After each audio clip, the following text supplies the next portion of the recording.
নমস্কার বন্ধুরা, কেমন আছো সবাই? আশা করছি তোমরা সবাই ভালো আছো, আমরাও ভালো আছি। রমা মুম্বাই ব্লগে তোমাদের সবাইকে স্বাগত। চলে এলাম আরেকটা নতুন ভিডিও নিয়ে। আজকে শুভ চতুর্থী, কাল বাদে পরশুই ষষ্ঠী। মায়ের আসার সময় হয়ে গেছে।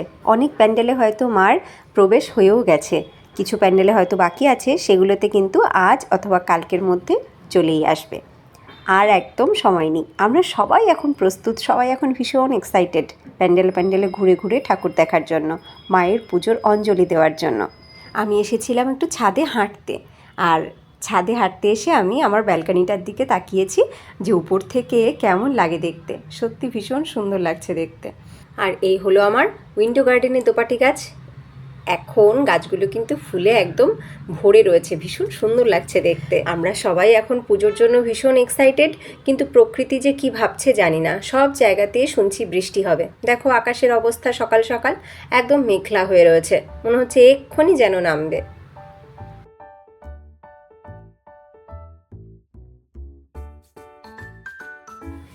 এইবার চলে এসেছি আমি ব্রেকফাস্ট বানাতে।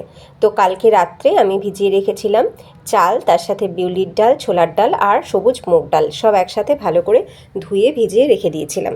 এইবার সেগুলোকে একটুখানি পেস্ট করে নিচ্ছি। তো আজকে কিন্তু ফার্মেন্টেড করা ব্যাটার দিয়ে ইডলি বানাবো না, আমি ইনস্ট্যান্ট ইডলি বানাবো আজকে। তো এগুলোকে আমি এখন পেস্ট করব। দেখো একটু বেশি করেই জল নিলাম। এবার এর সাথে আমি অ্যাড করছি পরিমাণ মতন লবণ, আর তার সাথে একটু আদা আর কাঁচা লঙ্কা। দেখো আমি পেস্ট করে নিয়েছি। এইবার এই দেখো সুন্দর পেস্ট করে নিয়েছি। সাইড দিয়ে কয়েকটা একটু দানা দানা রয়ে গেছে, ওতে অসুবিধা নেই। পুরো ব্যাটারটা কিন্তু খুব ভালো স্মুথ ব্যাটার তৈরি হয়েছে।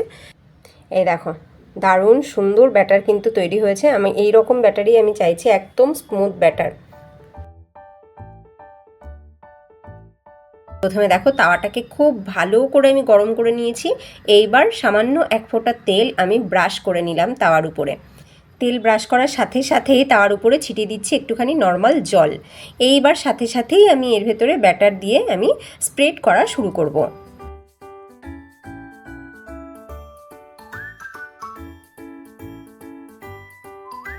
দেখো সাইড দিয়ে কি সুন্দর ছেড়ে গেছে, এই দেখো দেখেছো যে কি সুন্দর আপনা আপ ছেড়ে গেছে।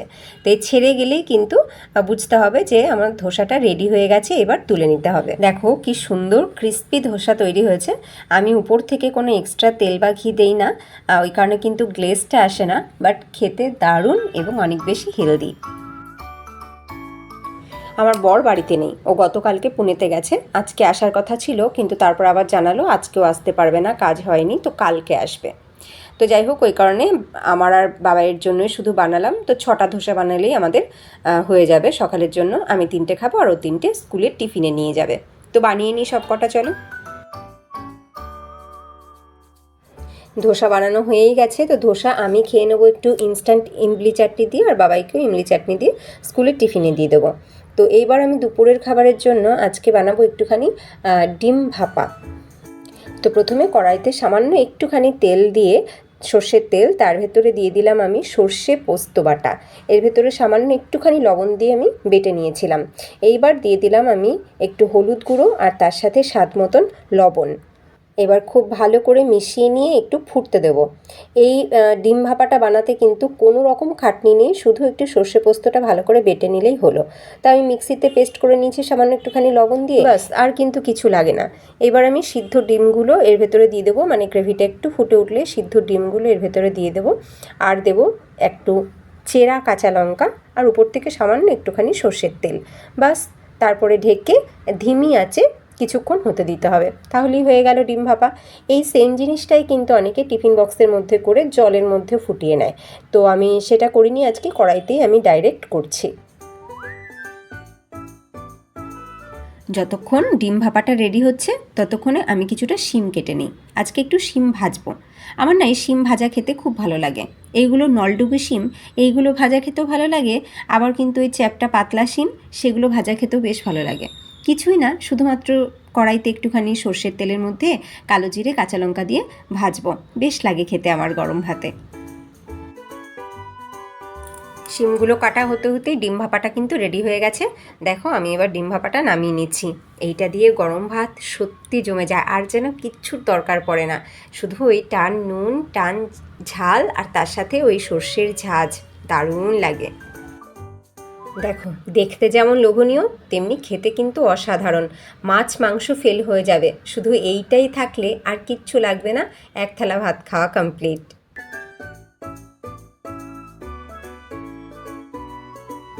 এবার ওই কড়াইয়ের মধ্যেই একটুখানি সর্ষের তেল দিয়ে গরম করে তার ভেতরে একটুখানি কালো জিরে আর কাঁচা লঙ্কা দিয়ে শিমগুলো দিয়ে দিলাম। স্বাদ মতন লবণ দেবো আর সামান্য একটু হলুদ দেবো। এই দিয়ে খুব ভালো করে ভেজে নেব।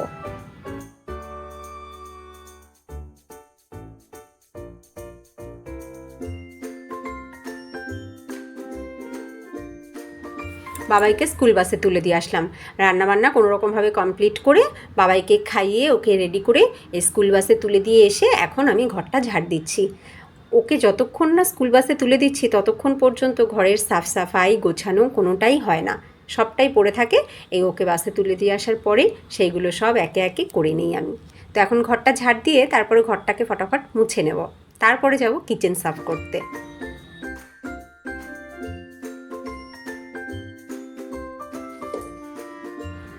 আজকে বসে মুছতে ইচ্ছে করছে না, আজকে ভাবছি এই নতুন মপটা দিয়ে ঘরটা ভালো করে একটু মুছে নিই।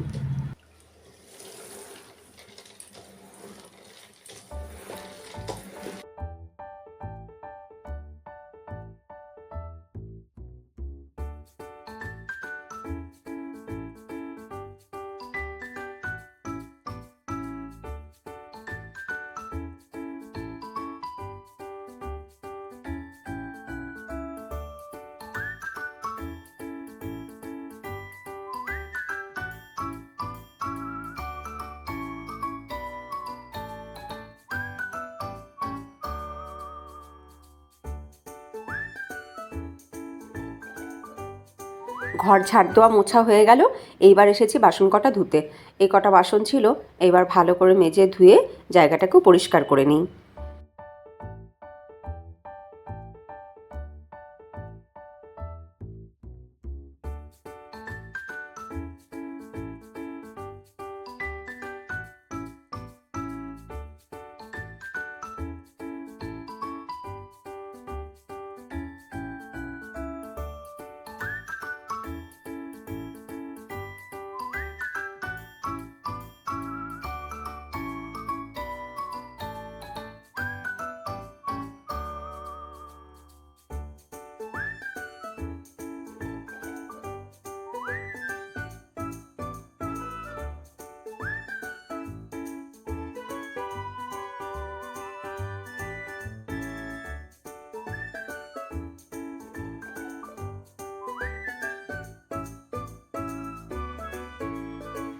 স্ল্যাবটাকে ভালো করে জল দিয়ে ধুয়ে নিয়েছি, আর এই বেসিনটাকেও আমি প্রতিদিনই বাসন মাজার পরে একটুখানি ব্রাশ দিয়ে ঘষে নিই, তাহলে কিন্তু সব সময় বেসিনটা একদম ঝকঝকে চকচকে নতুনের মতন থাকে আর থাকে হাইজেনিক।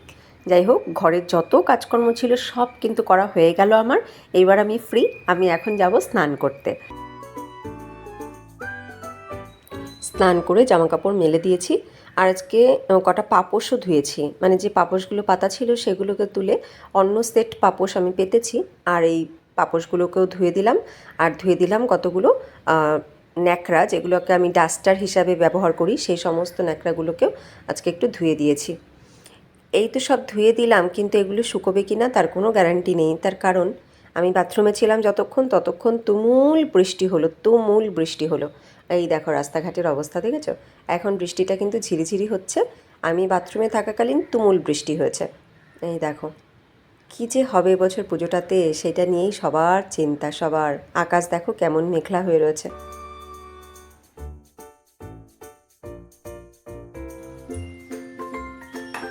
এইবার আমি খেতে বসছি, ওদিকে টিভিটাকে চালিয়ে নিয়েছি, নইলে বড্ড একা একা লাগে। এখন এই খেতে খেতে একটুখানি টিভি দেখবো।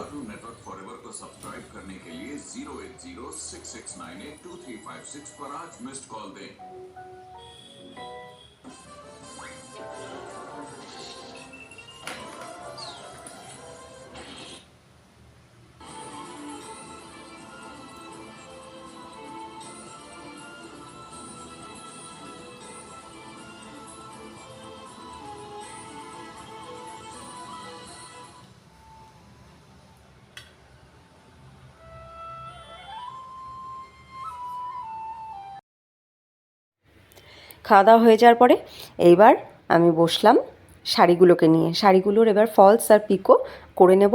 আমি এগুলো নিজেই করি, তোমরা জানো, তোমরা এর আগেও দেখেছো। তো এখন এই 3টে শাড়ির যে পৈঠানি শাড়িটা নিয়েছি সেটা কিন্তু দোকান থেকেই ফলস পিকো করে দিয়েছে। আর এই শাড়ি 3টে আমাকে নিজেকেই করে নিতে হবে। তো আমি বাবাইকে স্কুল বাসে তুলে দেওয়ার সময় ওই পাড় কিনে নিয়ে এসেছি। এইবার নিজে হাতে এগুলোকে লাগাবো, আর আঁচলগুলো, কোমরগুলো সেগুলো সব সেলাই করে নেব।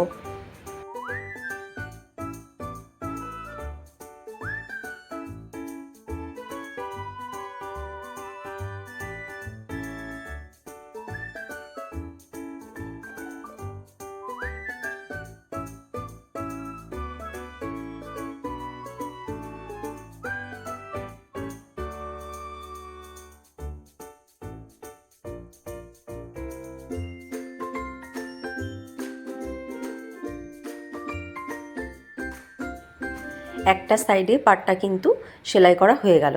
এইবার উপরের সাইড থেকে পাটটাকে সেলাই করব। তো আমি যখন এই অপোজিট সাইডটাকে সেলাই করি তখন কিভাবে করি তোমাদেরকে দেখাই। দেখো, আমি এবার এই হয়ে গেল নিচের সাইডটা করা। এবার উপরের সাইডটা করার জন্য নিয়ে নিয়েছি বড় একটা থালা। এই থালার উপরে রেখে তারপরে আমি হাত দিয়ে খুব সুন্দর করে প্লেন করে ধরে নিই শক্ত করে, তারপরে অন্য হাত দিয়ে কিন্তু সেলাই করি।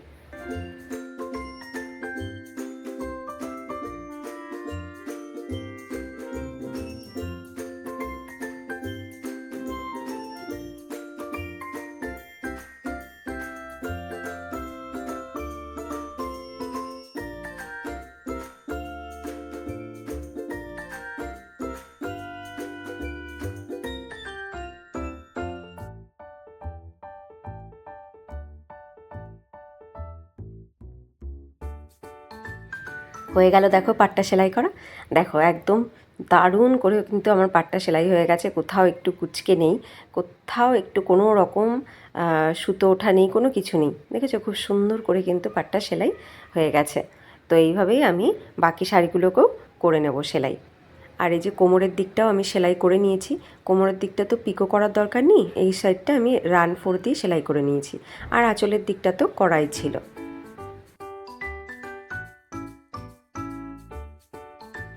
এইবার লাল পেড়ে সাদা শাড়িটা করব।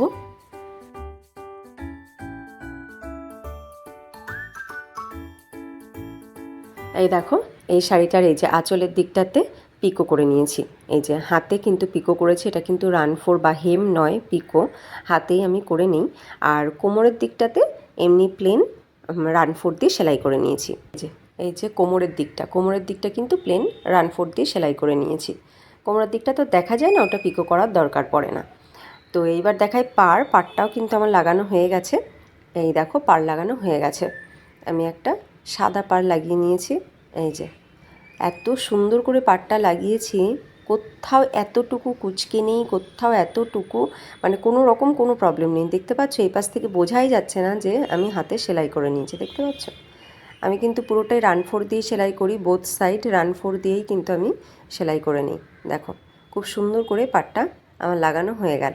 তো যে কাজগুলো আমি নিজে ঘরে পারি করতে বলো ফ্রি টাইমে, কেন তার জন্য আমি দোকানে টাকা দেবো? আমি কিন্তু কখনও শাড়ি ফলস পিকো করতে দোকানে দেই না, আমি নিজেই সবসময় করে নিই। এই যে এই সময়টায় ফ্রি থাকি, সুন্দর হয়ে গেল। এখন একটা শাড়ি বাকি আছে করা, কিন্তু ওইটা এখন আর করতে পারবো না, মানে ওই সবুজ রঙেরটা এখন বাবাইকে আনতে যাব, ওর স্কুল থেকে আসার সময় হয়ে গেছে।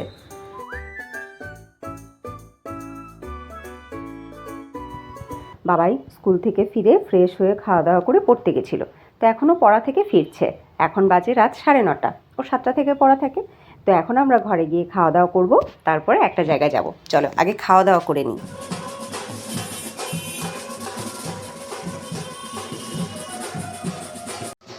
কোথায় এসেছি বলো তো? এসেছি ঠাকুর নিতে।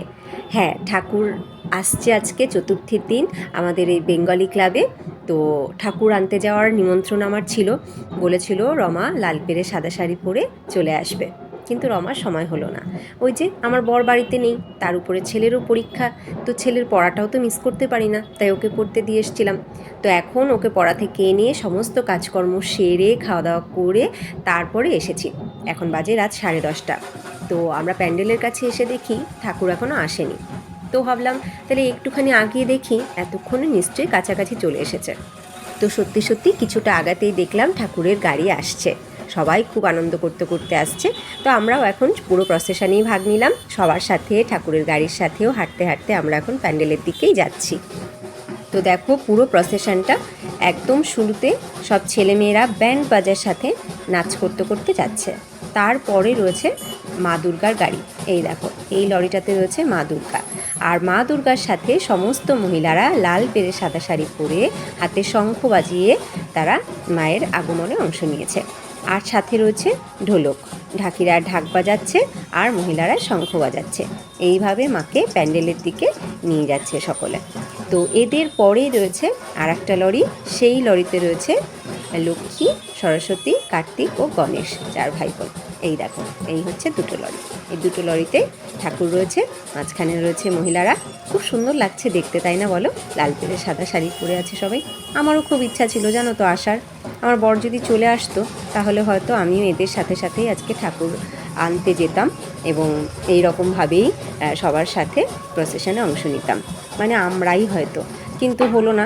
যাই হোক, তো এইবার আমরা সবাই কিন্তু চলে এসেছি প্যান্ডেলের একদম প্রায় কাছে।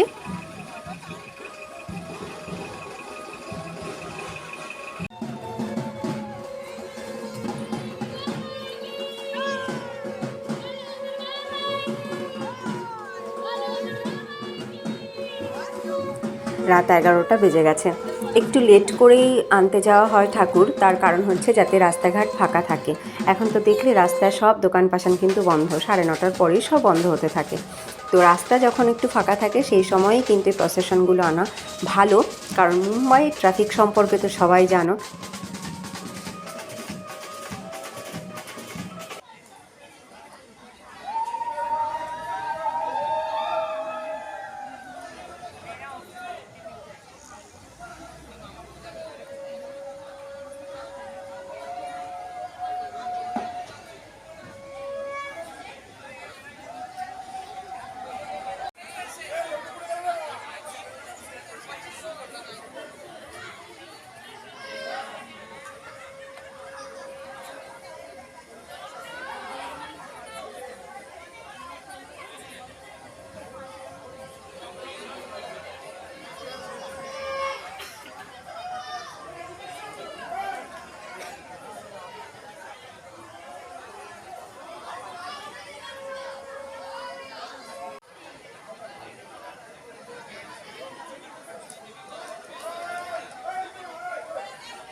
দেখো একে একে সব ঠাকুরকে স্টেজের উপরে তোলা হয়ে গেল।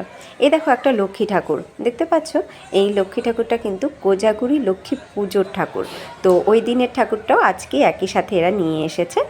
তো কার্তিক, গণেশ, লক্ষ্মী, সরস্বতী, মা দুর্গা সবাইকে একে একে স্টেজের উপরে তুলে আনা হয়ে গেছে। এখন সুন্দর করে স্টেজে সাজিয়ে বা সেটিং করে রাখা হবে। দেখতে পাচ্ছ বাচ্চা থেকে বয়স্ক সবাই কত এক্সাইটেড, সবাই ভীষণ আনন্দ করছে জানো, খুব মজা করছে। দেখে মনে হচ্ছে আমরা বেঙ্গলের বাইরে আছি, একদম সেই বেঙ্গলের আবহাওয়া। বাচ্চা, বয়স্ক, ছেলে মেয়ে সবাই সবার মতন আলাদা আলাদা গ্রুপ তৈরি করে নিয়েছে এবং সেই গ্রুপ করে তারা কেউ বসে কেউ দাঁড়িয়ে নিজেদের মতন করে কিন্তু আড্ডা মারছে। দেখে এতটুকু বোঝার উপায় নেই যে এটা পশ্চিমবঙ্গ নয়, পশ্চিমবঙ্গের বাইরে সুদূর মুম্বাইয়ের চিত্র। দেখেছো এটা একটা কত বড় এরিয়া নিয়ে প্যান্ডেলটা করা হয়েছে, বিশাল বড় একটা এরিয়া। কারণ এই মাঠটা ভাড়া দেওয়াই হয়। এই মাঠটা কিন্তু বিশাল বড়, অর্ধেকও লাগেনি, মানে 1/3 অংশতে এত সুন্দর একটা প্যান্ডেল কিন্তু করা হয়েছে। প্রচুর লোকের এখানে আয়োজন করা হয়েছে, মানে এখানে প্রচুর লোকের সমাগম হলেও কোনো অসুবিধা হবে না। বাঁদিকে রয়েছে স্টেজের জায়গা, যেখানে কিনা প্রোগ্রাম হবে, কালচারাল প্রোগ্রাম। দেখো এই চিত্রটা কিন্তু পশ্চিমবঙ্গে দেখা যায়, পশ্চিমবঙ্গের বাইরে মুম্বাইতেও কিন্তু সেই সেম চিত্র, যে ঢাক দেখলেই বাচ্চারা একটি ঢাকটা বাজানোর চেষ্টা করবে। দেখো এবছরের যে মণ্ডপ সজ্জাটা কিন্তু একটু অন্যরকম হয়েছে। এখানে সেই বর্ণ পরিচয়, কিশলয় আমরা যেগুলো পড়েছি সেইগুলোর একটা ছাপ রাখার চেষ্টা করা হয়েছে। স্বরবর্ণ, ব্যঞ্জনবর্ণ, বাংলা বর্ণ দিয়ে সাজানো হয়েছে ছোট ছোট ছেলে মেয়েদের হাতে আঁকা ছবি দিয়ে। সত্যি ভীষণ ভালো লাগছে, বেশ একটা বাঙালিয়ানার ছাপ রয়েছে। আচ্ছা, তোমাদের কেমন লাগলো এই মণ্ডপসজ্জা? কেমন লাগলো আমাদের এই বেঙ্গলি ক্লাবে মায়ের আগমন? কেমন লাগলো পশ্চিমবঙ্গের বাইরে এই সুদূর মুম্বাইয়ে বসেও বাঙালিদের দুর্গা পুজো নিয়ে উত্তেজনা? সবটাই কিন্তু তোমরা অবশ্যই কমেন্টে জানাবে। আর হ্যাঁ, কমেন্ট এটাও জানাবে আমার নিজের হাতে শাড়ির ফলস পিকোগুলো আমি কেমন সুন্দর করে লাগালাম। চলো ভিডিওটা আমি এখানেই এন্ড করি। নতুন বন্ধুরা, যদি তোমাদের ভালো লাগে ভিডিও, তাহলে অবশ্যই লাইক করে সাবস্ক্রাইব করে আমাদের সাথে থেকো। তোমাদের সাথে আবার দেখা হবে নেক্সট ভিডিওতে। সবাই ভালো থেকো, সুস্থ থেকো, টাটা।